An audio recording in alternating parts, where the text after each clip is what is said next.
मी या ठिकाणी विनंती करतो आदरणीय सुरेंद्रताई पवार यांना की आपण आपल्या शिवजयंतीच्या भावनानं आणि आपल्या या ठिकाणी शुभेच्छा व्यक्त कराव्या.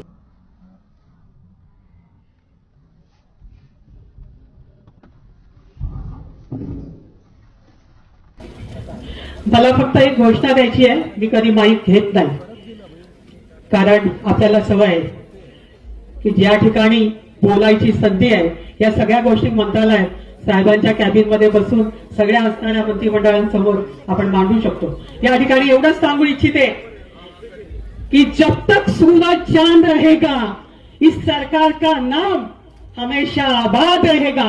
और आबाद रहते हुए असं काम होणार की शेतकऱ्यांचा प्रत्येक प्रश्न, महिलांचा प्रत्येक प्रश्न, असणाऱ्या दीनदुबळ्यांचा प्रश्न सोडवण्याची ताकद आणि करून दाखवण्यासाठी जे पावलं उचलली जात आहेत त्याबद्दल सलाम करते सगळ्या आलेल्या मंत्रिमंडळाला. नावं घेण्यात वेळ घालवत नाही, पण निश्चित अपेक्षा आहे आणि अपेक्षा पूर्ण होताना पाहतोय हाच आमचा विजय आहे. जय हिंद, जय महाराष्ट्र, जय श्रीराम.